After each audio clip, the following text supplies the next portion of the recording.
Hello, I'm Layne Hartsell with the Korea IT Times, and I'm here with Max Wilbert. Hello, Max. How are you doing today? I'm doing great, Layne. Thanks for having me. When we talked earlier about doing an interview discussion on technical systems, I mentioned the idea of metals and minerals, or minerals as far as mining and all of that. So today I want to ask you some questions about specific minerals and metals, lithium, aluminum, steel, and this kind of thing. And let's jump into lithium because lithium is something that's used in a lot of the computers, the phones, batteries, so forth and so on. And that's going to be, if not already, a very, very serious social, technical, and you name it kind of system. So our issue in society. Can you talk about lithium first, and then we'll go to the other ones? Sure. Well, lithium is increasingly important in the modern world because of its use in batteries. This is what's really driving the explosion in lithium demand, lithium mining, and production globally. So, most lithium that's produced around the world today comes from brines. And what that means is it comes from dry ancient lake beds. And these places where you had lithium in the sediments, in the rocks, and erosion over time concentrated that lithium into lake beds. The water then evaporated as a result of climate change or whatever changes in precipitation and drainage, leaving behind groundwater underneath the former lake bed that's now dry. That's very highly concentrated with lithium. And these brines, they're salty, so they're called brines. These brines account for about 50% of lithium that's produced around the world today.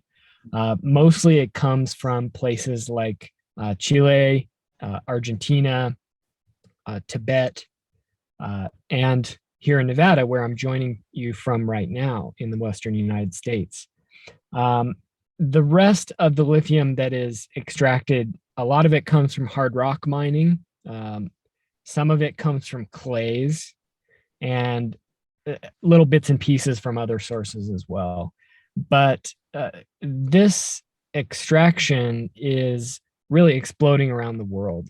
There are analysts saying that we're likely to see a 50 times increase in the volume of lithium demand globally as electric cars, smartphones, grid scale energy storage for massive batteries to store power from solar and wind energy facilities.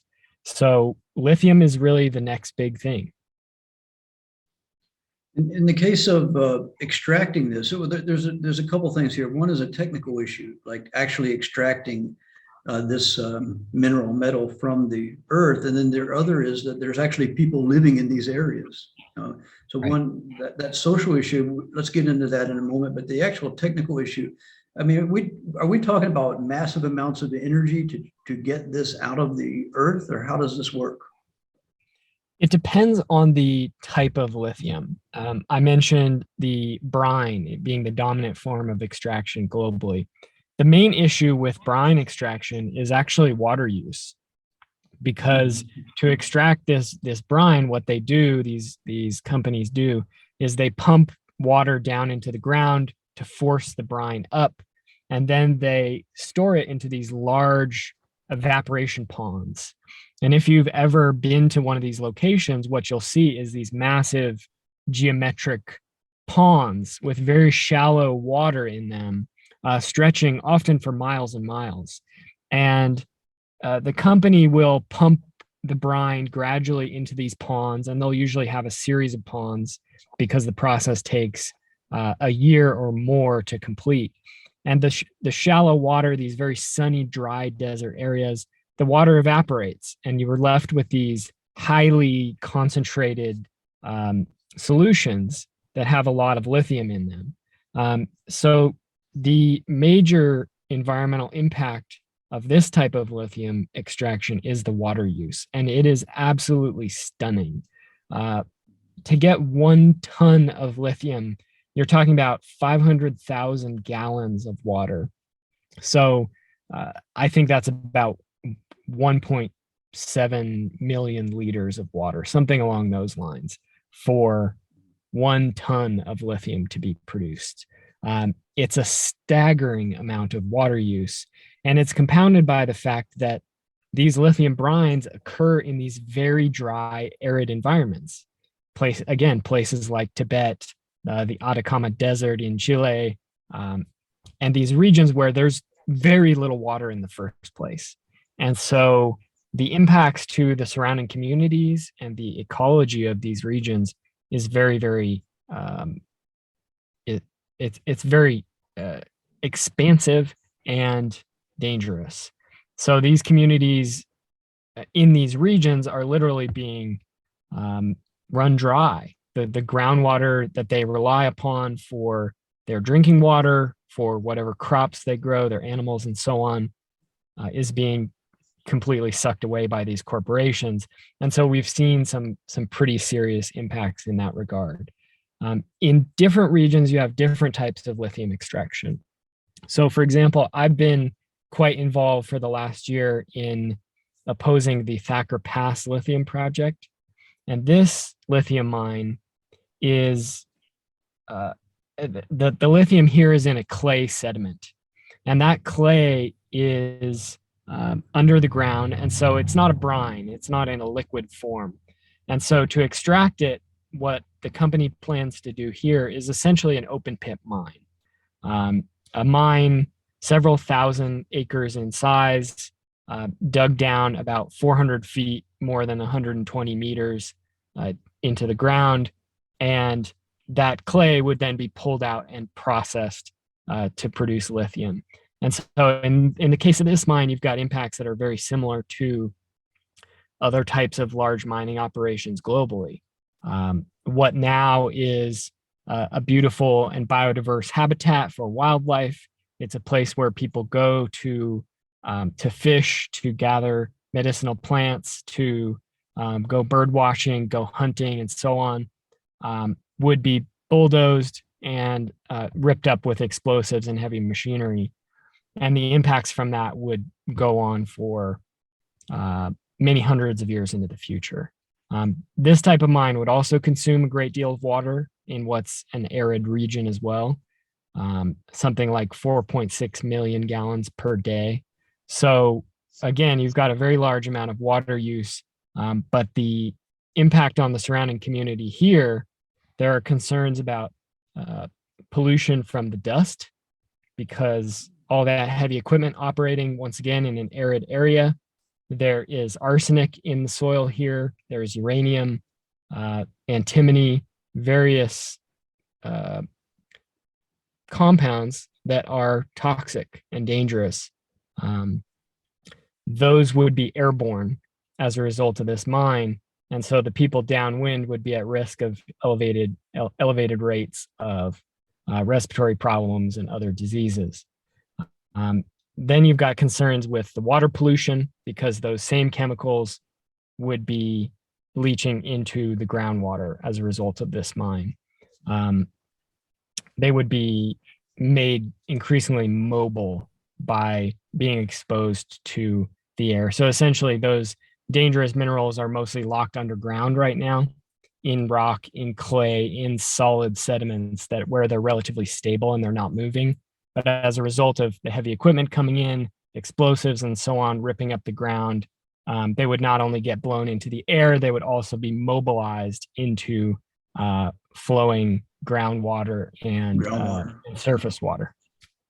When you extract this lithium, either in the brine or say in the clay, this has to be purified, right? It has to go through some kind of system. How does that work? Well, it depends on the method once again. So with the brines, after the original evaporation process, you end up with a very concentrated solution with a large amount of lithium in it. And in this case, the lithium is actually precipitated out of that solution with a chemical reaction. So if anyone's taken a chemistry 101 class, you probably remember taking two different substances, mixing them together, and then almost by magic, a third material appears, right? This is a similar process to what's used in these brine operations. With the clays, you have a somewhat different process. This involves using heated sulfuric acid. So this mine would use hundreds of Very thousands of dangerous. tons. Yeah, sulfuric acid is pretty caustic. It's commonly used in all kinds of different industrial processes, but it is a dangerous substance. It's also sourced from oil refineries, which is interesting. The elemental sulfur that's used to produce sulfuric acid, that's then used in the chemical processing, comes from oil refineries. So even though this mine is being talked about as a way to move away from gasoline powered cars and towards electric vehicle powered cars or battery powered cars, you still find fossil fuels implicated throughout the production process of the lithium. And so that heated sulfuric acid is used to separate out the different constituents in these clays. And you have basically a flotation process. This is very common in the mining industry, where different minerals have different densities. And so when you put them in a solution, you mix them up into a liquid. Basically, you grind them up first, or you shake them, you agitate them to sort of dissolve the clay into a solution of hot sulfuric acid in this case. And lithium is a very light element. It's the third element on the periodic table. It has very low density. If you pick up a chunk of this lithium-rich clay, it weighs very, very little. And so the lithium compounds will rise to the top, and the heavier other sediments will sink to the bottom, and that can be skimmed off. And there's further chemical processing that has to take place after that, depending on what the end destination is of the chemical. So for battery production, they need pretty high purities of certain lithium compounds. And so there will be additional chemical reactions that are done on those lithium compounds at that point to purify them even further. As far as the hard rock lithium mines, I'm not as familiar with the processing for those, but I believe it's a process of heating that's very similar to, for example, gold mining, where you have the application of heat to these ores, and you actually are able to separate out and melt essentially the different compounds. And then you can separate them further by the means of flotation or other chemical processes. One thing I noticed you said there is that when I hear you talking about this, the heating and all this, this does take a lot of energy. And you mentioned that you have to use petroleum, which is something else that has to essentially be mined or drilled out. Part of your work, and one of the major arguments that you make, which I think is effective, is that we're getting a renewable system, yes, but it's almost like a second fossil fuel regime. It's still petroleum. Can you talk a little bit about this as we talk about lithium? Because lithium seems like it's supposed to be like, going to save the day, right? We've got batteries, we have all these fancy solar panels. I have them on my house too, and I don't want to make this sound like it's anti-technology, but how do we rectify this situation? First of all, it should be known it's a fossil fuel system, right? Yeah, well, it's very challenging because, anyone who's really studied engineering or energy will understand that fossil fuels are what some people call the master resource. Fossil fuels have been absolutely fundamental to the development of modern industrial civilization, our economy, our culture, our way of life. Almost everything about it is dependent on fossil fuels in one way or another. To take one example that hits very close to home for people, to produce 1 calorie of food in our industrial food system requires about 10 calories of fossil fuels.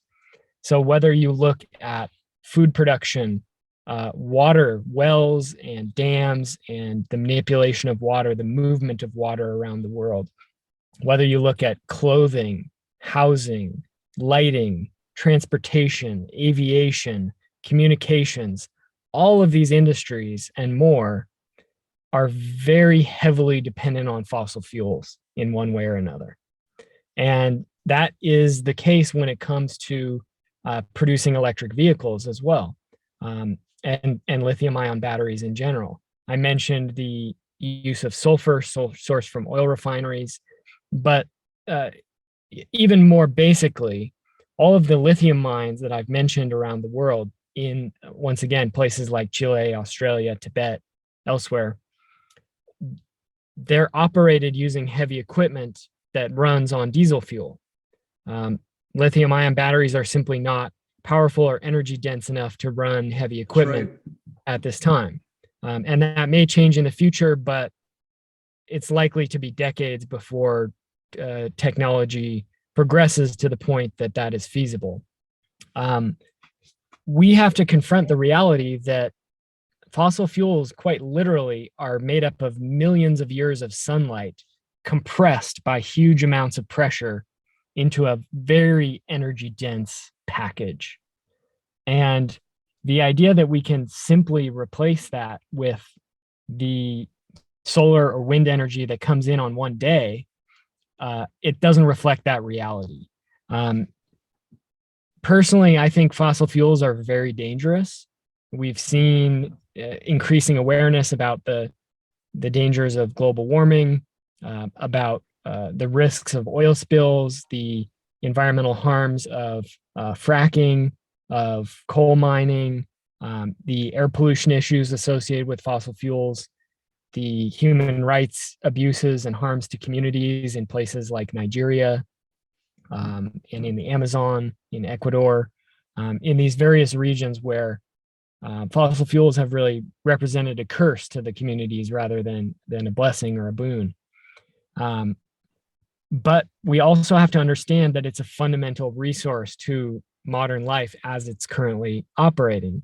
To me, this means that we have to change our way of life. I think that when we confront the reality of the harms of fossil fuels and the dependence of alternative energies on those fossil fuels and the much lower energy density and energy availability and sort of fungibility and ease of transportation of these alternative energy technologies when compared with fossil fuels,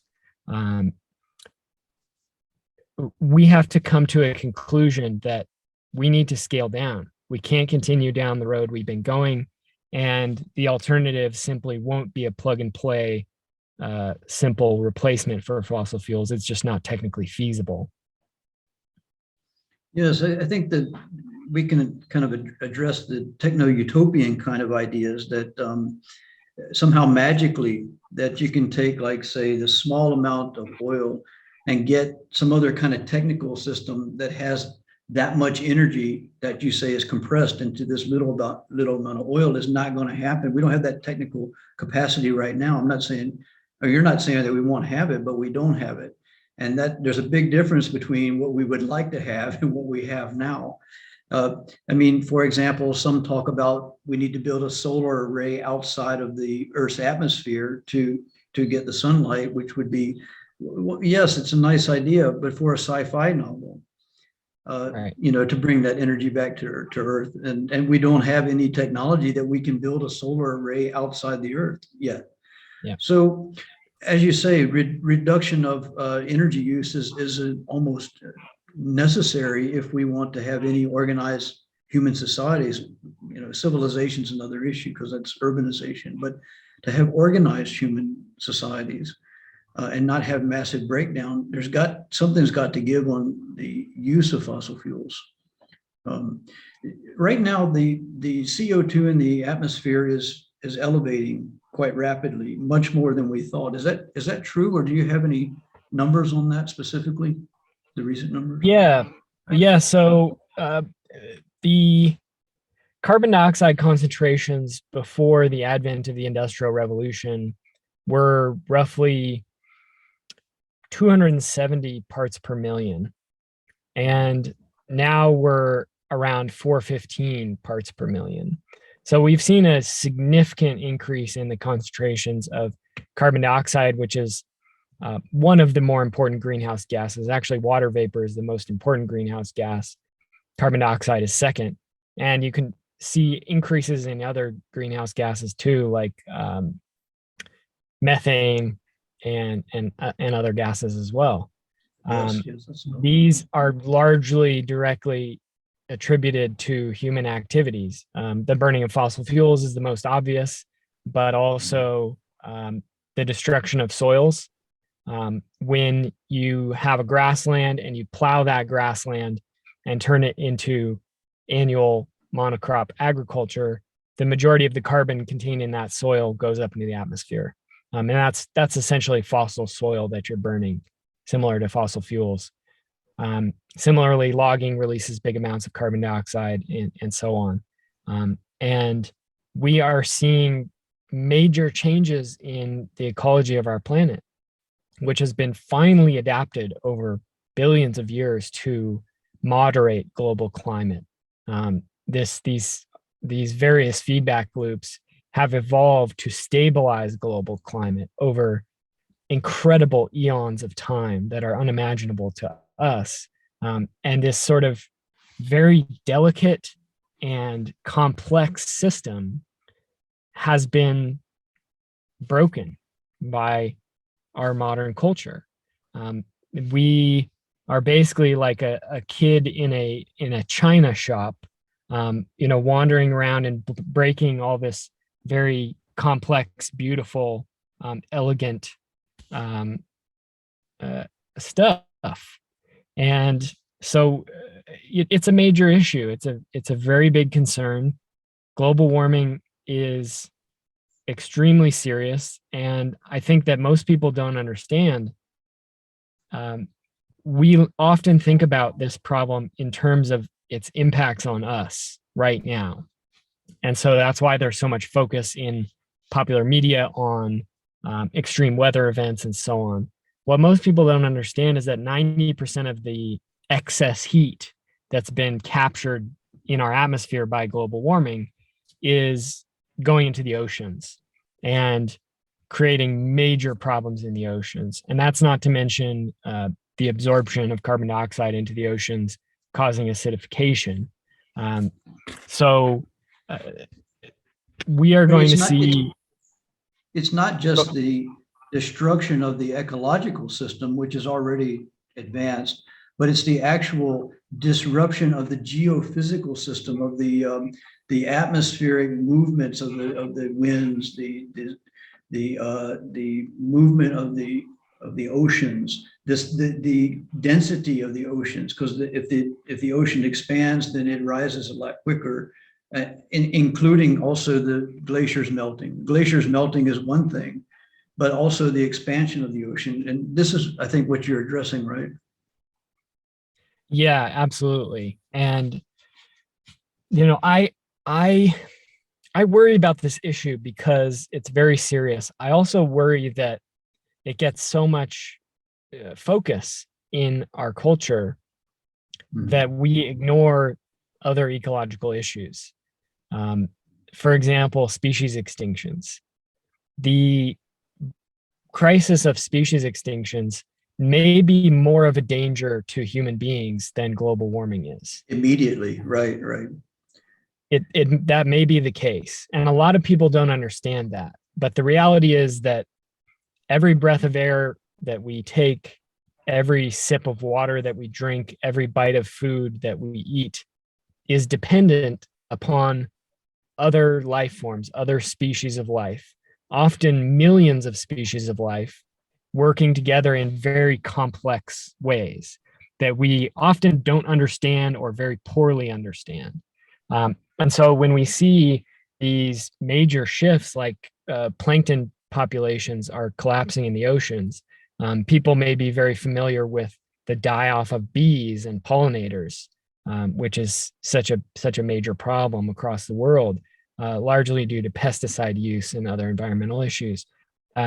These types of problems are getting worse rapidly, and they're creating a situation where instead of just confronting the climate crisis, we now have multiple converging ecological crises that we're facing. So we have the biodiversity crisis, we have global warming with its rise in extreme weather, impacts to food availability, and so on. We have desertification that's due not to global warming, but due to overgrazing, over-intensive industrial agriculture, logging, urban sprawl, and so on. We have overpopulation and the fact that there are 8 billion people on this planet and the population is growing very rapidly, with all the strain that that puts on water, on food, on social stability and political stability. We have ocean acidification, sea level rise, and the general ecological collapse of the oceans. We have a pollution crisis with plastics in the oceans, not to mention chemicals and the disruption of our hormones and the hormones and health of other life forms around the planet due to chemicals. We have issues of nuclear waste and radiation, and we could keep going down this list. All of these issues are coming together. And so I always try to communicate to people that global warming is not the root of the problem we're facing. It's a symptom. It's one symptom of a complex disease, which is our broken relationship to the planet. And just like I see your mosquito net there behind you, just like if you got malaria or dengue fever or something, and you went to the doctor, they wouldn't just treat you for the symptoms. They would try and figure out what the underlying disease is, where it came from, how can we prevent it from happening to others, how can we prevent it from happening to the children, and how do we treat the root of the problem, right? And Right. of course, you have to deal with the symptoms. The symptoms are right in your face, but you always want to dive down and understand the root of the problem. And I think that's something that we need to do when it comes to global warming and the broader ecological crisis. Yeah, I think what you said earlier with, to address these list of things that you've talked about that are truly horrific, reduction is a serious action that people can take. Both, of course, individually there's responsibility, but there's also individual responsibility to act together to put pressure on these industrial systems that are using the majority of the energy. Just can you sum up just a little bit with that particular point? Yeah, I think it's important to understand, because I think many people, when they consider these issues, all the ecological crises that we're facing, crises, they understandably start close to home, right? They start with what's directly in their control. And I started there. I think everyone does, more or less. And so I started to be more mindful about my own consumption, about buying plastic, about buying disposable goods, about trying not to consume frivolous items, about trying not to take wasteful vacations around the world. I grew up in a working class family, so I think many people don't consume that much in the first place, right? Simply because they can't afford it. But nonetheless, we all have some impacts. We all have some impacts and consumption on the world around us. And being mindful of that, I think, is a very good thing. It's a very human impulse. It's morally right. But I think it's also really important to understand that the majority of the ecological crisis comes from a relative small minority of people and from large institutions, including corporations and governments. And so, for example, the average person living in Kenya may have an ecological impact that is 10% or 5% of the average American. So telling someone in Kenya to reduce their carbon footprint may be a relatively silly idea because they're simply not consuming frivolous goods in the first place. So even at the level of somebody living in a more wealthy, more industrialized country who is consuming more products and has a higher footprint as an individual. I think it's important to be mindful of that and address that. But I think we always need to understand that these are social problems and the solutions have to be social too. They're not individual problems. And so they can't be solved with individual action alone.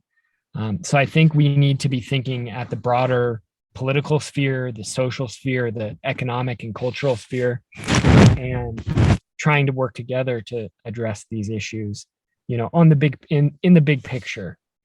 Because the reality is people have been working to change their individual lifestyles for decades, really hundreds of years, probably thousands.